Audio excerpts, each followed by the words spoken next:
We need to have a think about death coming back to home or to community. And there's no doubt what we need to do is educate people so that they know what their options are. Welcome to Midlife Unfiltered, a podcast about unapologetically embracing the season of me as we live the lives we want in midlife and beyond. I'm Anita McLaughlin. I'm Erica Webb. We're here to make some noise, say hell no to outdated stereotypes, and hell yes to living life on our terms. Well, hello there. Hello, everyone. I'm Anita McLaughlin, your host for today's podcast, where we are talking about a subject that doesn't get talked about enough, and that's why we go there. I'm flying solo for this one. Erica has some other important tasks to do today, but joining me is the lovely Jacqui Williams. Hey, Jacqui, how you doing? Hi, Anita. I'm great. Thank you. How are you? I'm really well, thank you. I'm so thrilled to have you back. You're Jacqui, for those who don't know, we're in season 2 of Midlife Unfiltered, the season of me. And Jacqui was kind enough to join us in season 1, where we talked about death. Yes, we did.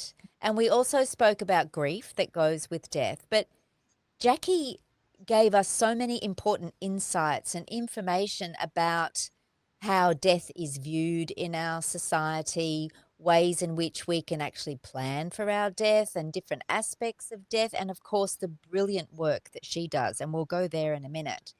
So today, if you haven't already seen that episode, I encourage you to go back into season 1 and find it, and we'll put the links in the show notes as well to that, because the two are related. Today, Erica and I wanted to talk about where we die, and does that make a difference? And the reason that we wanted to go there is because Erica and I both have, oddly enough, we didn't know this at the time that we created this podcast, but we both have parents with advanced dementia, the same form of dementia, frontotemporal dementia. And Erica's mum has a form that's slightly different to my dad. There are 2 forms of that dementia.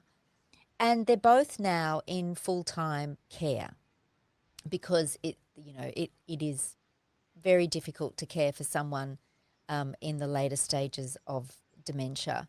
So we're thinking, well, what happens next? What's it going to be like for dad? What's it going to be like for mum in that care home? And then we thought, right, let's get Jacqui in because Jacqui has all sorts of experience in this space for where we die. So that's where we're going to go today. And before we dive in, let's know more about our wonderful guest today, Jacqui Williams. Jacqui is an end-of-life doula. Have you heard of that before? I've heard of death doulas, but Jacqui is an end-of-life doula, which I think is a lovely term. And instead of me rabbiting on about what you do, Jacqui, do you want to take a moment just to tell our listeners who aren't so familiar with you what it is that an end-of-life doula does and why you are one? Thank you. Thanks for the invite back too. It's been great. Well, look, end-of-life doula, death walker, end-of-life companion. There's a few different terms out there that people call us, but across Australia, mainly we're called end-of-life doulas. It's an interesting role. It's not medical. It's not nursing. It's not even allied health. So it's not a physio or social worker, etc. And we're not even people that go in like a support worker to help shower or make meals or do shopping for people in their own homes, etc. What we do is we do a focus though of walking alongside people as they plan proactively. They might be well and want to plan and get their affairs in order, and good on them. We need more people doing that early. But it could also be supporting persons that might have an early or an advanced diagnosis of what we call a life-limiting condition. A condition that's likely the person is non-curative, it's advancing, and one day the person will die from or complications from. And so what we do is we don't replace health professionals and we don't replace family and friends, but we fill in the gaps and we provide emotional, social, practical, advocacy, and spiritual support And so people can engage doulas, whether they're family, and engage to help the family and guide them, and or individuals living with a condition, or both. And we're not defined by Monday to Friday, 9 to 5. We can be available across 7 days through Zoom, on phone, email, in person. And there's different ways people can engage our services. But yeah, so, and how I came here was I've got a registered nursing background of over 40 years, and I hung up that shingle last year officially. But in 2016, 17, 6 really important people in my life died, and some of those were expected. They had advanced disease, and others were unexpected, like my mum had a stroke and died 6 days later. And one of my good friends, my cycling mates, he had an accident, and I was declared brain dead, and he died a few days later as well. And so what I was doing is, when I was supporting my 6 friends and family, I was doulaing, and that was being that person that is supporting others and aligning with the health professionals, but providing space to be with the person as they were in these cases, as they were dying. And then I realized that that was something that I was meant to do. It ticked all the boxes of, I knew there was something else I was meant to do in life, and I wasn't sure what it was. And then I started my own business, End of Life Transitions, in 2018, and do doulaing and funeral celebrating and education. So yeah, that's a bit about me. And I live in the Brisbane Redlands area. Fantastic. You live on a little island. Yeah. It's great. Thank you, Jacqui. Yeah, what a great spot you are, where you are. I love what you do, and it's such vital work. And I think it's something that once, we get the word out and more people are aware of different aspects of death and what's involved in the process. So as we age and as we, you know, as we get these chronic conditions and the help that's required to navigate so much, we have these. I think that's is that your garbage truck in the background, Jacqui? No. We had garbage trucks earlier, girls, which is why we held I don't off know what recording. it is. I can't hear anything, but I am deaf. Anyway, it's all fine. It's not too bad. But if there is a strange noise, people listening, that's why. It could be a garbage truck in Jacqui's neighbourhood. It's rubbish day. So today we wanted to talk about where we die. And I'm a bit of a nerd. I always like to start with some stats. And something that also sparked this was Ray Martin did a terrific documentary recently on death. I don't know if you've seen that, Jacqui. Have you seen I it? have, yeah. Wasn't it well done? It was so well done. Brilliant. And yeah, he really And because it's Ray Martin, that opened the world. It opened yes. people to the discussion, and he has a great respect of community have great respect for him. So, and he did it so well. And there's three different episodes. I haven't seen episode 3, but I saw the first 2. Yeah. Yeah, it's brilliant. So go and watch that. I think I saw it on SBS, but anyway, don't trust me on that. It But is, yeah, we'll put it in the show notes, a link to it. And that got me thinking about this as well, other than, what I said earlier with Eric and I, with our experience with our parents. So we know eventually the dementia and the complications of having dementia is going to claim the lives of our parents, and their health requirements mean that they're going to need a lot of intensive care leading up to that point. So then it got me thinking about, well, where do people die? In our previous discussion, Jacqui, you spoke about the fact that you believe that part of the reason why we don't talk about death is because it's not part of our daily lives anymore. Like it used to be, like 2 or 3 generations ago, people died at home. And so death was something that was in our homes and in our lives a lot more than what it is now. And that's what these stats actually back up. So give me a little bit of rope here as I get a bit nerdy with some of these stats. I got them from the 2019 ABS. And so it is a formal paper that's out there. And basically, if you're under 25, 55% of people under 25 in Australia will die in hospital or with medical services on hand. If you're 25 to 44, most of you will die at home, closely followed by 37% hospital medical services. So that one's a little bit different. As we get older, 45 to 64, that is 57% hospital medical services. And then the same for the 65 to 84 year group as well. So very similar. So from 45 to 84, just close to 60% will die in hospital or with medical services on tap. But once we hit 85, this is where the swing happens. Most will die in an aged care facility and 41% in hospital medical.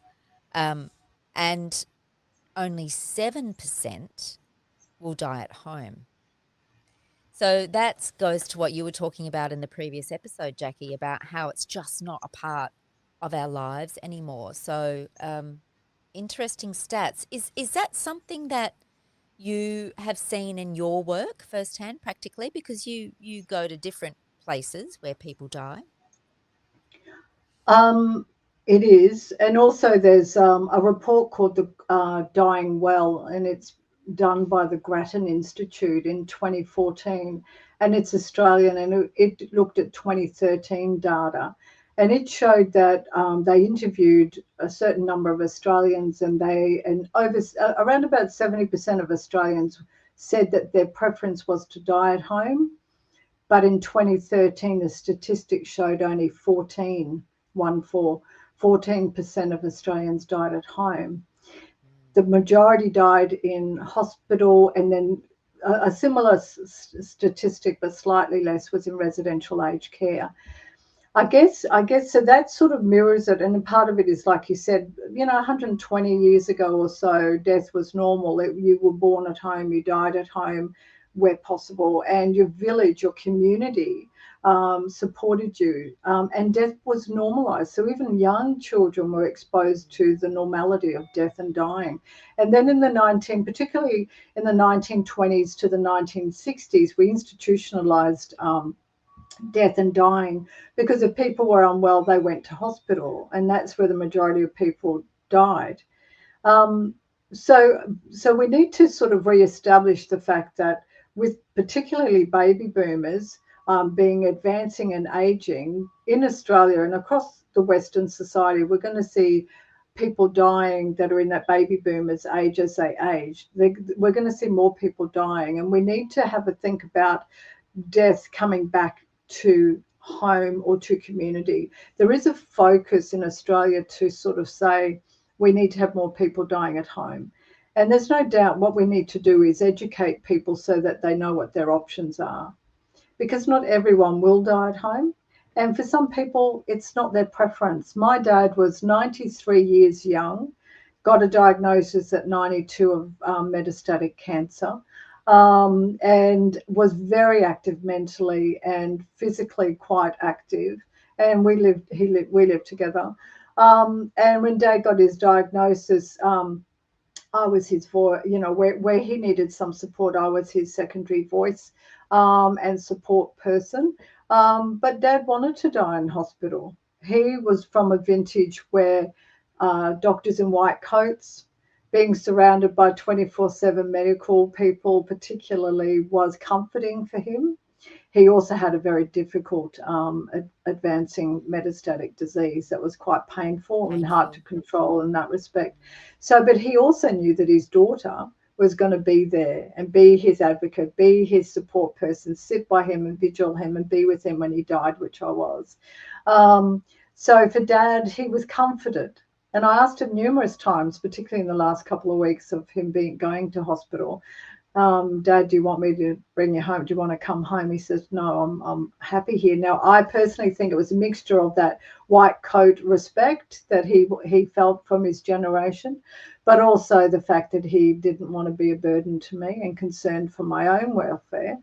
So I guess my thoughts, and this is just me with my background and my experience and stuff, is that we need to make people feel comfortable that wherever their person dies, that we need to build up their death comfortability, their death knowledge or literacy, so that they know what their options are, and that if they can and want to have their person die at home, then how do we enable that?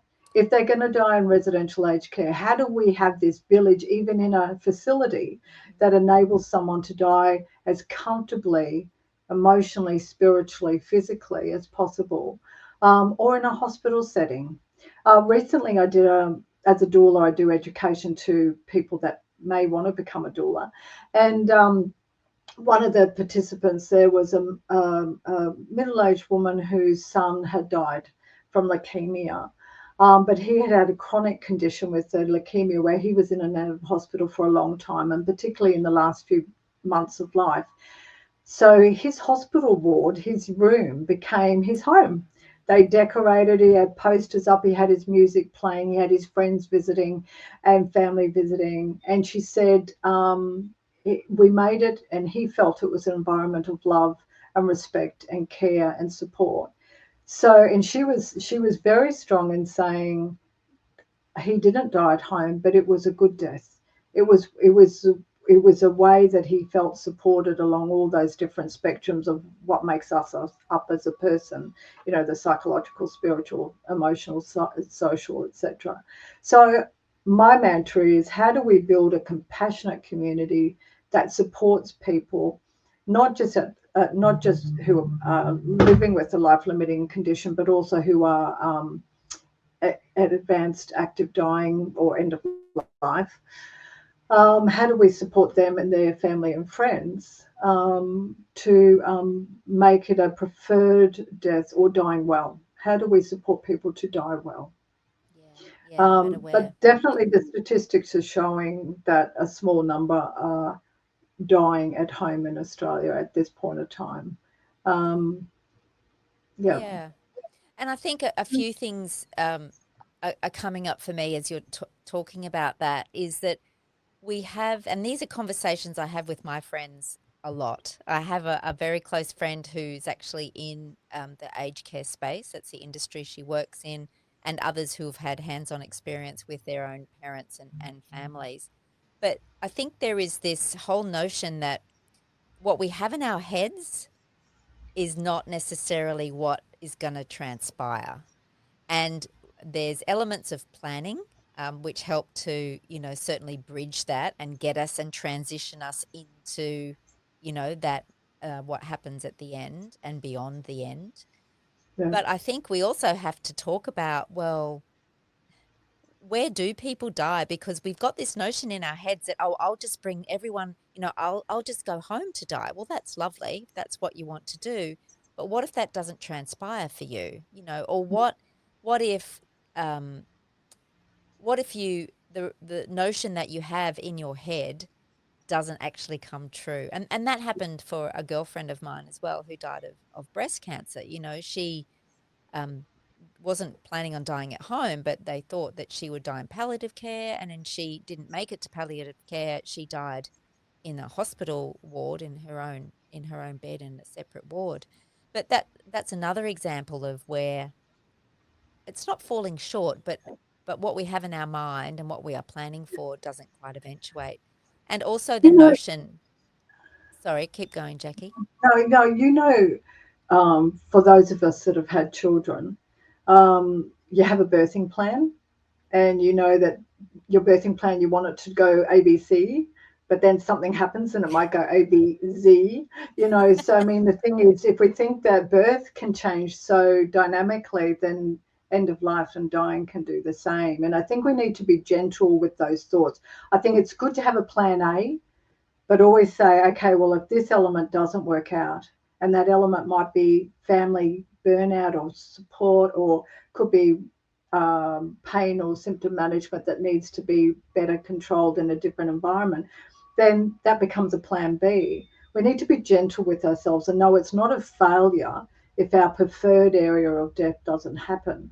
What we need to do, though, is support wherever you move into or whatever happens. How do we support the individual, but also their support network, their family and their friends?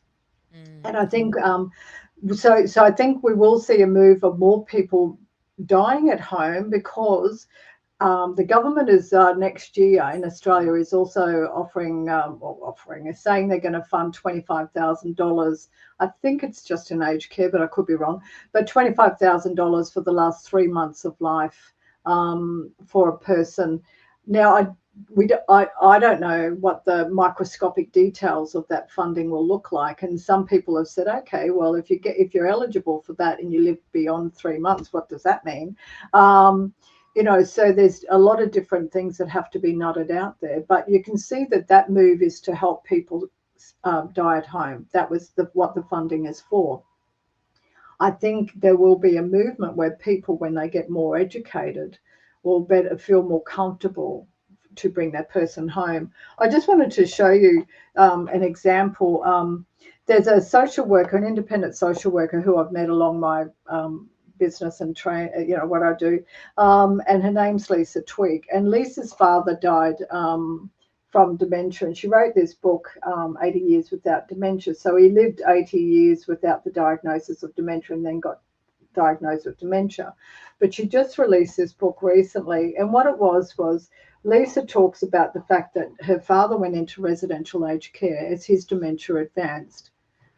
And then she felt scared and nervous to bring him home, but she knew that he had at one stage, when he was able to communicate, it indicated that would be his preferred place of dying. So with some education that she received from me, from other support people like a palliative care private nursing service, etc., she gained the confidence, and her mother gained the confidence, to bring her father home for the last week or so of his life. And she said she wouldn't have had that confidence if she didn't know it was an option. She didn't have a village around her supporting her and didn't have the education. So I think it's about educating people. My dad and my mum both, because mum died in hospital from the stroke, I had the skills to bring them home, okay? But the other things we need to consider is, we need to consider that if our person's in residential aged care or in hospital, and if they're actively dying, can we bring them home? How do we enable that? So have the conversations with the nurse unit managers, with the doctors and stuff, and social workers, and say, how does this look? What do we need to set up at home? Might be equipment and beds and incontinence materials and services, doulas. What do we need to enable that? But we also need to know what our limitations are as well. There was a beautiful article written recently, and I think it was around the $25,000 funding and getting people's heads around bringing people home.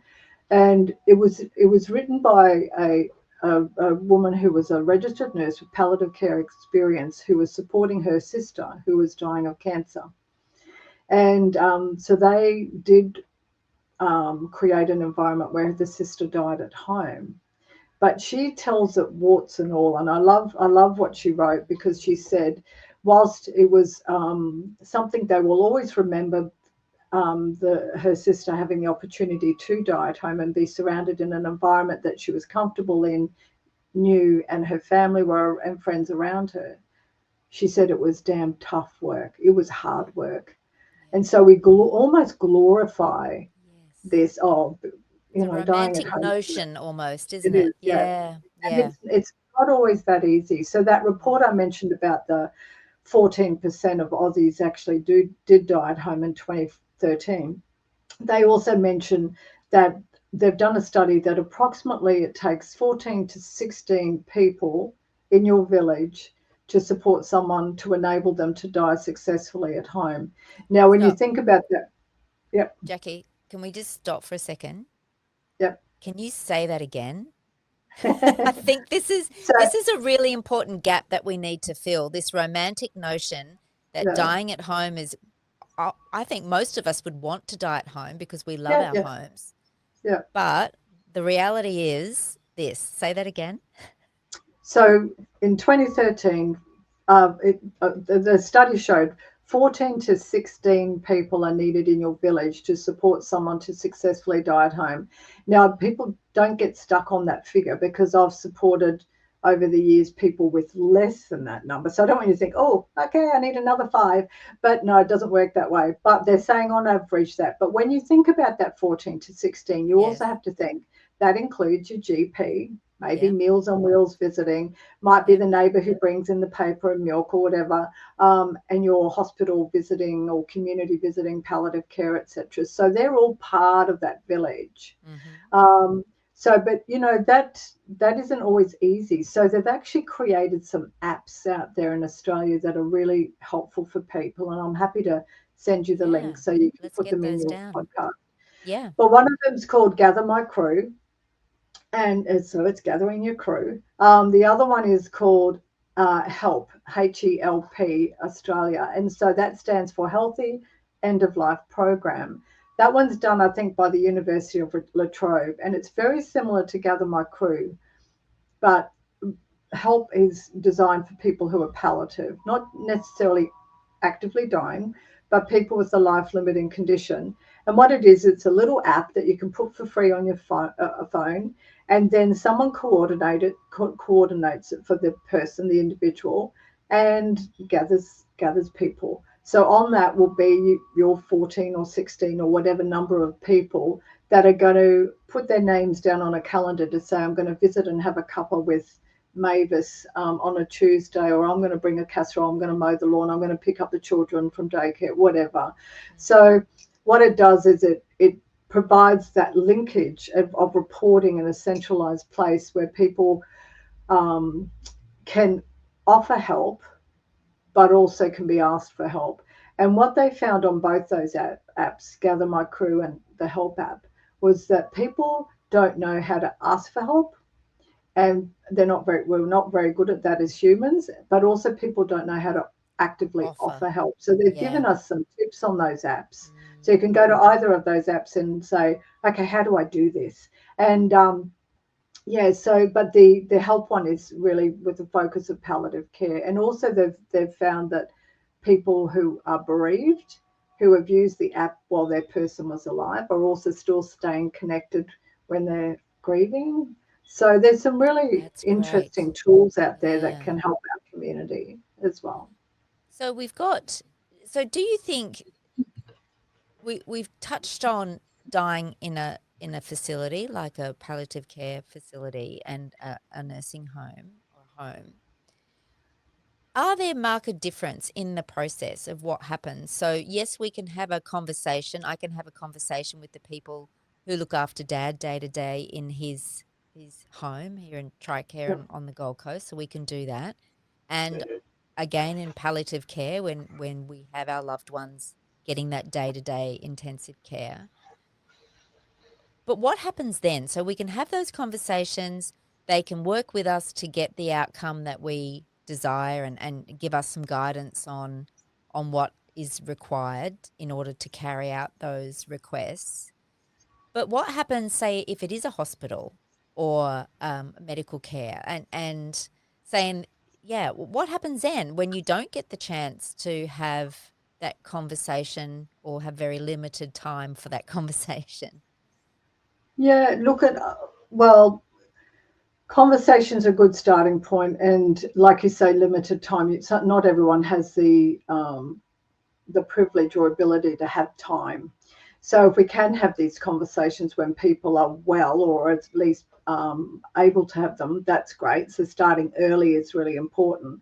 There are some, I think I always suggest to families, look, from a health professional perspective, we used to call them, or we still call them, case conferencing, but really we need to have family conferences wherever our person is, and you can do this in a home, residential aged care or hospital, where you can actually ask, for example, the nurse unit manager, I'd like to have a family conference, so that an end-of-life discussion and planning, and sometimes you have to do this more than once, often you need to do it more than once, can be had with the most regular nurse that's visiting my person, with maybe a social worker, with the doctor, and select family members or friends to actually have a conversation to plan out the next stages, what happens. So there are some other great tools there I'll send you as well, but one of them is called 10 Questions to Ask About Palliative Care and Residential Aged Care, for example. And it looks at things like how are you assessing my person's regular palliative care or end of life needs? Do you know what their wishes were? Because it's okay if the person can tell you themselves, but if they've gotten so advanced with their condition that they can't tell you, then it's important that you, as the person's advocate, can say, well, this was important to my mum, this was important to my dad.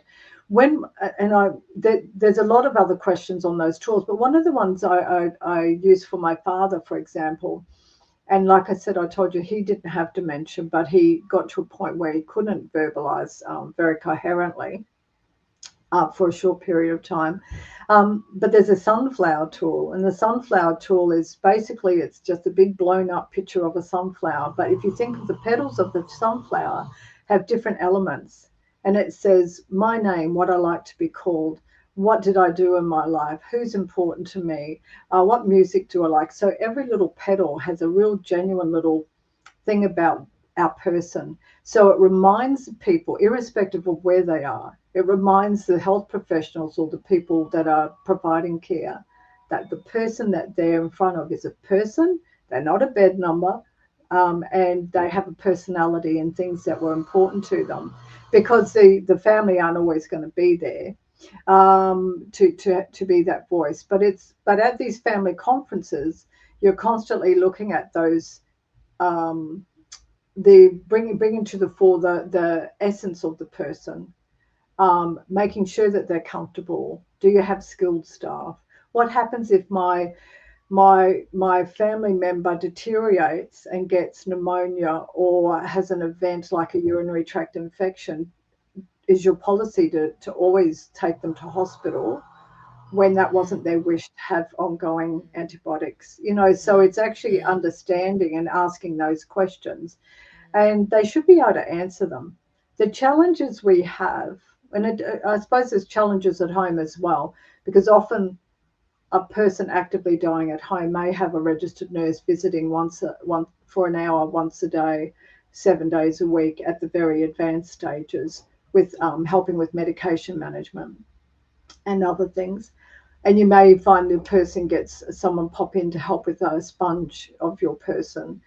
But the rest of that time, 22 hours a day, that person's left with the family or the friends to support. So we need to look at what that village, but in a hospital setting, we also need to look at staffing. So in a residential aged care and even in a hospital, you've got volumes of patients or residents to a smaller number of ratio of nurses and support staff. So that's where, who can I come and visit my person after hours? Can I vigil with them and lie in a cot, a bed cot or a chair overnight and be with my person as they're actively dying? How do I access your facility or your hospital after hours? Can I bring in a pet? So can I play music? And when my person dies, can I spend time with them if I want to wash them, do a ritual, do a ceremony, call the rest of the family or some friends in to say their goodbyes? Can I visit them in a morgue? So there's all these things of preparatory conversations. And you mentioned it earlier, Anita. Also, part of that is, do I know what my person wants for their final body disposal? Okay, their funeral. Do they want a funeral or memorial? Do they want to be buried? Do they want to be water cremation, flame cremation? What do they want? And a lot of people die without telling their family what they want. And so conversations is a huge one. It really is. And having it, engaging those case or family conferences. I have a client who, sandwich generation daughter, working, own family, aging mother. And her mum went into residential aged care last year, and I was supporting them both as a doula. And she was a little bit concerned about the fact that her mother was quite advancing with her condition, But she didn't know what the end of life care plan was and what was going to happen if a mother's respiratory problem happened. Would she just be, like I said, automatically sent to hospital? So we, as a doula, she on Zoom, we met on Zoom, and that's how she engaged a lot of my services, and we had those discussions about language, about conversations and language. So, and then I mentioned the family conference, and she said, I think that's a really good idea. I need to meet with the nurse unit manager. And I said, do you feel that you would like some support when you do that? She said, yes, I would love you to be there. So I always prep people beforehand so we know exactly what their key focus areas of discussion before the meeting is. They go armed with their little pieces of paper and all the thoughts in their brain, and then I can be there, and with permission, I can ask for clarity or ask extra questions. And she did a sterling job. She did a beautiful job. And I can tell you, when the health professionals know a case conference or family conference is happening, they often do some preparatory work themselves, because they know that the end result is we want the best for this person. We want the best for this person, and doesn't matter where they are. And so an end of life plan was rejigged for this lady. So it was very clear that if XYZ happened, that's the only time she'll go to hospital. If right. ABC happen, though, we will put these things in place. Yeah. Yeah. And do you find, Jacqui, in your experience, that most care facilities or hospitals, wherever, are quite obliging, to are they able to accommodate some of those requests, like do I have time to leave my loved one in the room until others arrive to say their goodbyes, because that could take 24 hours, but 48 hours by the time people arrive, so these are quite specific things, but I think they start to draw a clearer picture as to what we can expect, and can those expectations be realistically met. Not always, no. And I think that's where you have to have the conversations with the right people in those facilities. And so I always say, go up the line. Are you going to ask a personal care worker those questions? No, because they likely aren't going to have the authority to be able to give you the right answer. But if you ask for the nurse unit manager, of the facility or whatever, or the senior nurse then basically you can have the conversation to understand what their policies and protocol are. There's still some places for example, residential aged care or even hospitals to a point where after a certain amount of time, they want the person out, the deceased person out. They need the bed.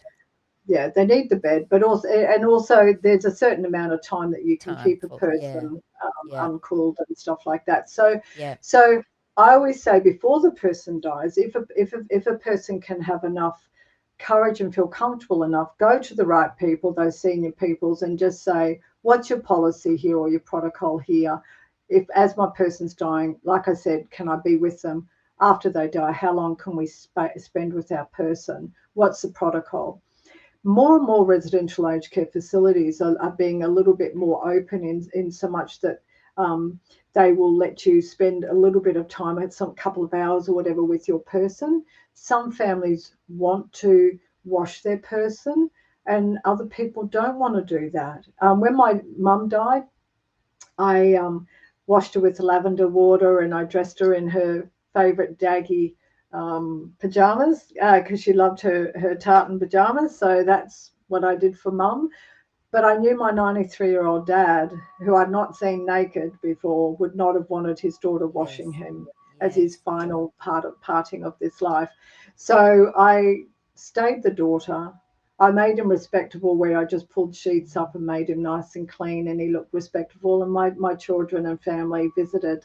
And then we did spend a few hours with him behind closed curtains. And in that particular hospital, it was one of the major Brisbane hospitals, they had a little tree of life sign that was put on the outside of the curtain of a cubicle when someone was dying and had died, to let the cleaners and the meal people and the nurses and staff know, sorry, this person's dying, some respect, some time for the family just to be present. But you have to ask things like, Can I have a chair next to my person if I want to sit with them and be with them in their final few hours or days of life? And I have to say, if I use an example of mum, she was put in a separate ward, a palliative care room, big. It had a shower so I could freshen up. They had a bed cot for me and a reclining chair, and I could stay with mum for 6 days and 5 nights, and which I did while I vigiled her and stayed with my mum and told her I loved her and did whatever I wanted to do there with her, with the support of the other staff. With my dad, major tertiary hospital, he was in a 4-bed cube, curtains pulled in the final few days. And look, I have to say it was less than optimal, because for me, I wanted to be with my dad in his last few days of dying, because I knew what to observe when someone's dying. I knew he was dying. And yet, because the palliative care team had not written that he was palliative, even though he was long palliative months ago, but they meant palliative as in dying palliative. They had not written that in his chart. They refused to let me stay overnight with my father until the palliative care came on the Monday after the weekend, just before he died, and wrote the words in, and then I could stay that night, and he died. But that was so, unfortunately, some experiences are more positive than others. And I think what I wanted to add today was our experiences of not so much where a person dies, but how they die, who is with them when they die, their level of suffering or non-suffering, and their peacefulness or non-peacefulness is what has an impact to the living after our people die. And that's what we remember. We remember the things that worked well and beautiful, and we remember the stuff that doesn't. And the stuff that doesn't resonate or hasn't been a good experience often influence us as individuals as to saying, we don't want that for us. We don't want that for our other people in our lives. So how can we do it differently?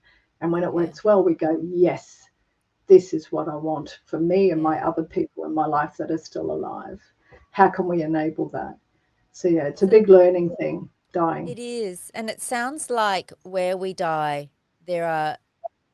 it's really hard to say it's going to be X, Y, Z. So it really is probably down to quite an individual experience at that time, which puts more of an onus potentially on having a rough idea, having the conversations, having a rough plan in place. And plan not so much that this is what I want to happen and when, but maybe setting some of those broad expectations about this is what I would like, or this is what, my loved one would like. We've had the conversation. So with that in mind, Jacqui, where can we direct people to start to get these ideas down? You've mentioned the Help app, and what was the other app that you mentioned? The Gather My Crew. Gather My Crew. But there's also just some basic things that in an ideal world you would like to see people have in place so that when they experience this with their loved one, and even if it's for them, and the loved ones around them, if it's their death, impending death, where do they go? What do they do?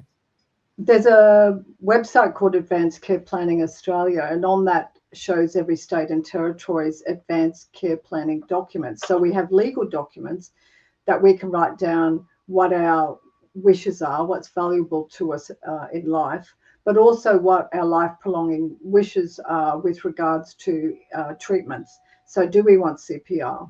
Under circumstances, people might say, and they write that in. Do we want to be on a ventilator, etc.? So they're important legal documents that we can find on that website. But also, so doing them while we're well, if possible, because you have to have capacity to do your advanced care directive. So we call it advanced care planning. But what that means is having conversations and doing documentation, so filling out the legal documents, like an advanced care directive. In Queensland, we call it an advanced health directive.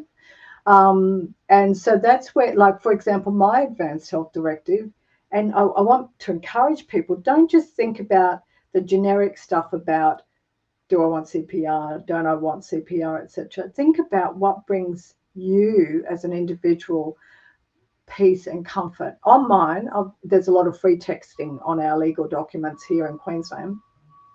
On mine, I've said I want to be, if I'm on a ventilator, I want you to pull the plug if in the sunshine, if possible, and that's probably not going to be possible. So I want to be surrounded with wheat packs because I'm a cold frog and I love the sensation of being warm. So I want to have wheat packs. I've written that in there. I've actually got on my phone a Spotify playlist called Jacqui Dying Dead. So as I'm dying, there's 5 songs that are very spiritual to me, and I play them in life. So I'm hoping that as I'm ordinarily dying, if I die an ordinary expected death, that this will help me transition because I've listened to them in life. But as I'm dying, I've told my partner and my children only those songs are to be played intermittently. So I've actually written the names of those songs and the words intermittently played. I don't want them continuously played when I'm actively dying. At the moment, if one of my people, my family, my partner, are with me when I take my last breath, I want them played again. And then someday down the track, when I've got, if they want to have a memorial or some type of ceremony, that's the songs, only those songs I want played. So it's very, very specific. So add your essence to whatever. So you can do that on these legal documents. I'm not sure about all states and territories if they have a lot of free texting like Queensland. But add your essence. You know, you might be someone who just loves solitude. So you may say, I want a quiet environment. I do not want music playing when I'm dying. I want my dog next to me where possible. And that's something you can ask facilities. Can the dog come in briefly? Just put it in there. Now, whether it's enacted, because those documents only kick in when you can no longer verbalize your own healthcare wishes. Right. But, and then the other legal documents are your enduring power of attorneys. So who is going to be your substitute decision maker for health and personal decisions if you no longer can communicate them? So, for example, someone with dementia could have filled out those legal documents before they lost capacity to make those decisions. But once they get advancing with disease, and if they haven't done those documents, it's too late. You have to have capacity to make those decisions. Who determines that? A medical doctor. So not the enduring power of attorney has no say in that regard? The enduring power of attorney needs to be nominated by the individual who wants them as their spokesperson, but they can only do that when they have capacity. I can only nominate my partner and my son and daughter to do X, Y, Z for my personal matters because I have capacity. I know what I'm talking about. I know what this form is all about and what this form means. But if I've lost that capacity, then it's too late. But just thinking about dementia, the important thing to know is a doctor determines capacity for those decision makers.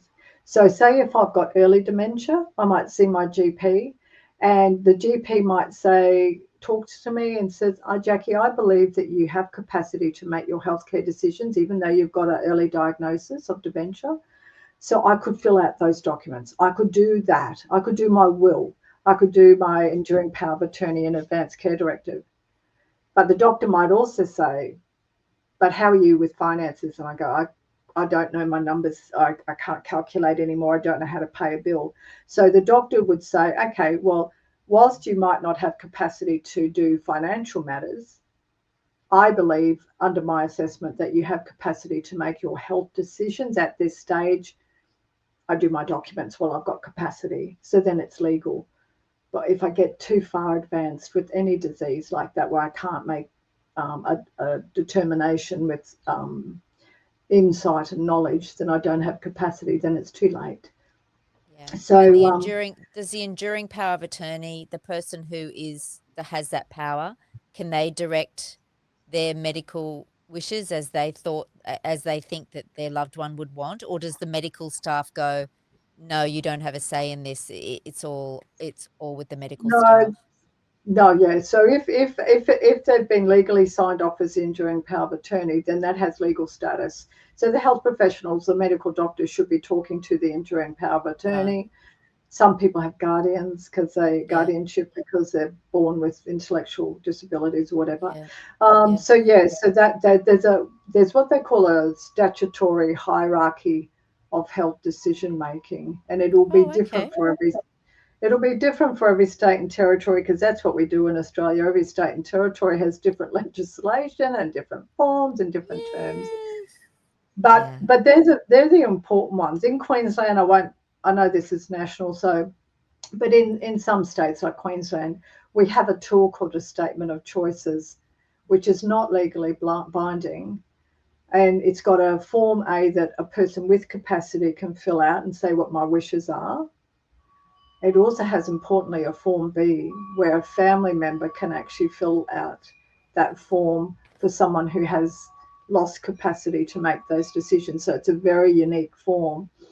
But Mm. again, it's not legally binding. But if you knew, like I had many conversations with my mum, who died, like I said, unexpectedly from a stroke, but about, death and dying and what was important to her, and what wasn't something she would be tolerable to her. So even though she died without an advance health or care directive, um, I and the rest of the family knew her wishes so well that we could have that conversation with the medical practitioners. Right.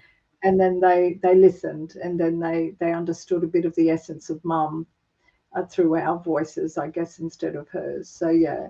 So there is another tool called, and I'll send you the link, called an emotional will, and it's just a document that is not legally binding, but people can write down again their essence. So how often do we tell people what's important to us? Not very often. And Mm. it talks about memories and people and places and music and all the different things that we liked in life. And what it does is, if you add that to the conversations and the legal documents, oh my gosh, they know a lot more about Jacqui or a lot more about Anita, So there's some beautiful little tools out there, and they're the conversations we need to be having. Is just what's important, who's important to you. And I mentioned this in the last podcast, but also what we don't want is just as important as what we do Yes. want. Yes. Who do we Yeah. also want by our bedside if we were Who do we dying, and not who want there? don't we Yeah. want? Yeah. I know. So That was my friend's very clear directive too. yeah, yeah, Yes, she knew who she didn't want in the room. Yeah, yeah, yeah. Very good. Yeah, true. Well, I think yet again we could talk for days about this because it's one of those topics, isn't it, Jacqui, that it's kind of like a Pandora's box. To really do it justice and to do justice to those you love, whether it's for your wishes or somebody you love's wishes, it's the details that matter. And that's the message that I'm getting from this conversation is have the conversations, think about it, but think about what does that look like for you? In an ideal world, what does that look like for you? But then also do some research and listen to stories like you've just said and attend the workshops like I know you run, Jacqui, and we'll talk about those in a minute. But gather some more facts around this because what you have in your mind and what your wishes might be and your expectations are might not be met. And how do you yeah, handle that? That's the thereafter with that as well. If I don't want to have a funeral, when I die in hospital, what happens to the body? Does it go to the morgue? Who takes it to the morgue? When do I get access to it? Who asks for access?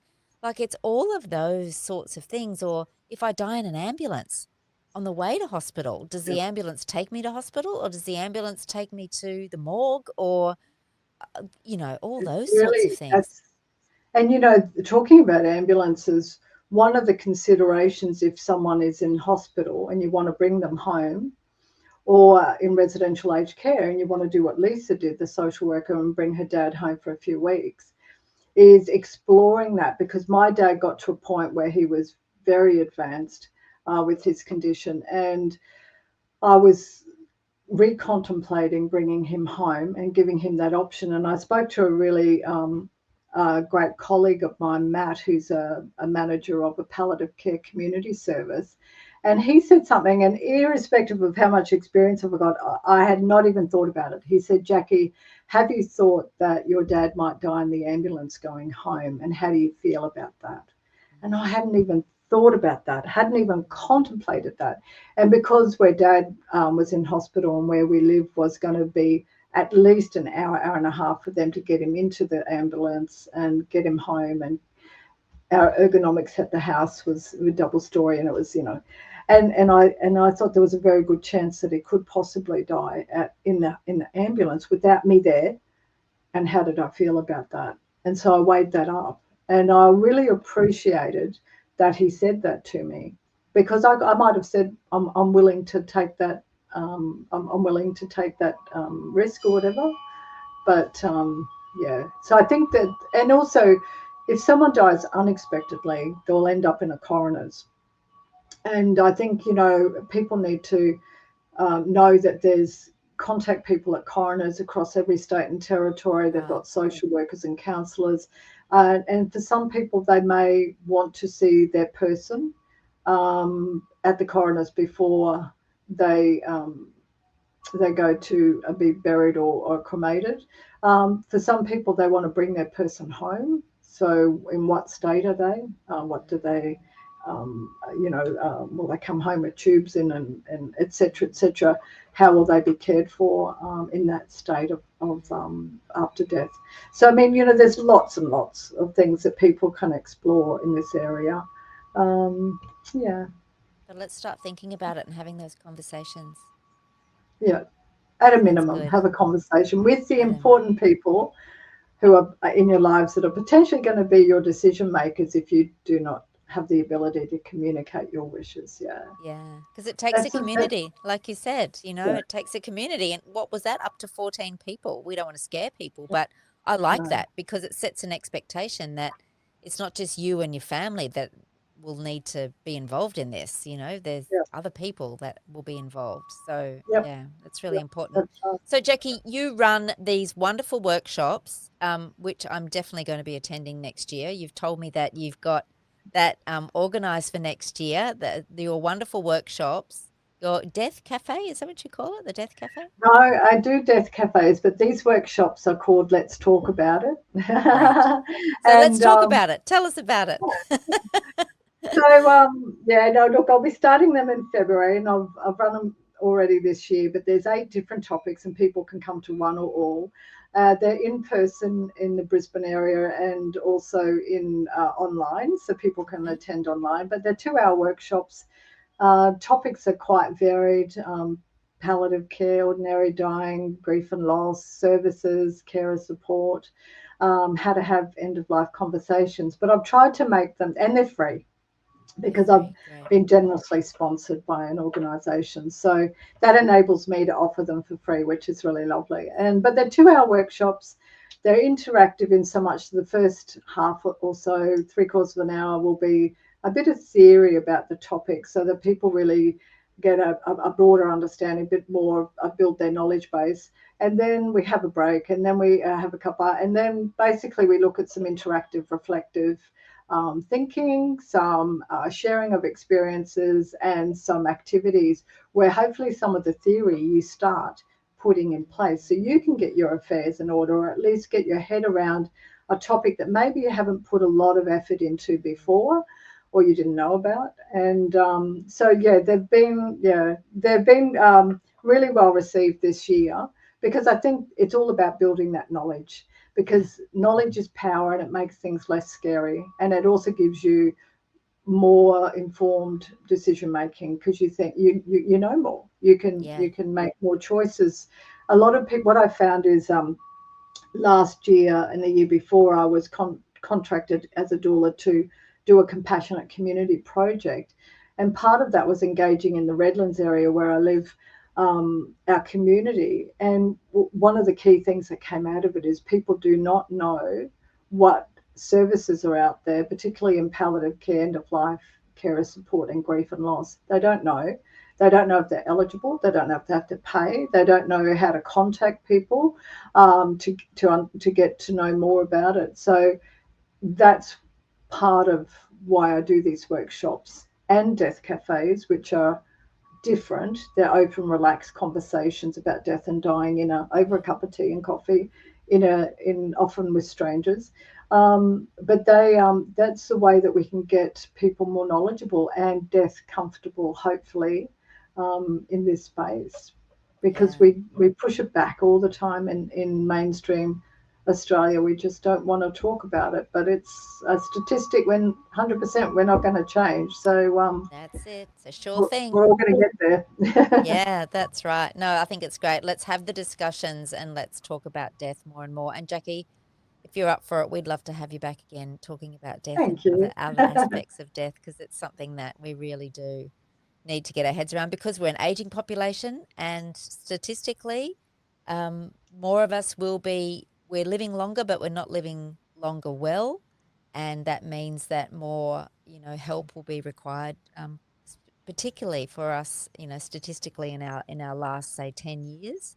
And I know the government will be hard pressed to fund all of that. So there'll be, as you say, they'll be encouraging people to get their care at home. So that then swings things right back the other way, and all the support that's required for that. So yeah, it's about future proofing as well. So yeah, I think that's a really good point, Anita, just to flag, is the fact that the government only has a small bucket of money. And we're very lucky in Australia that we have the palliative care support that we do here, and often those services are free or low charge. But the reality is we need a community to support end of life and death and dying, because there's no bucket of money that's ever going to be big enough for this. No, so never. Yeah. No, never. So true, Jacqui. So true. Well, there's heaps of resources. Thank you for your wisdom yet again. Thank you for all those resources that you've mentioned. And we will definitely put those in the show notes so that people can get access to and read up a little bit more and see what's going on. And links to your online workshops in the new year, and the in-person ones, which will be in Brisbane at Holland Park, I believe. So if you're around that area in Brizzy, you'll be able to do that in person if that suits as well. If not, there's the online option, which is great. Thanks so much, Jacqui. Get out there and get some sunshine. It's a beautiful day out there. See ya. Thanks so much for listening in, everyone. Bye-bye. Thank you for joining us for Midlife Unfiltered. If you loved this episode, you're going to love what's coming next. Be sure you're subscribed on your platform of choice so you don't miss a thing. We'd also be delighted, and for sure do a little happy dance, if you took the time to leave us a rating and review. Those not only absolutely make our day, but more importantly, it helps other women who may be wanting something more from their midlife to know about us and to listen in as well. You can connect with us on socials too. You'll find links to connect on LinkedIn, Instagram, and email in the show notes.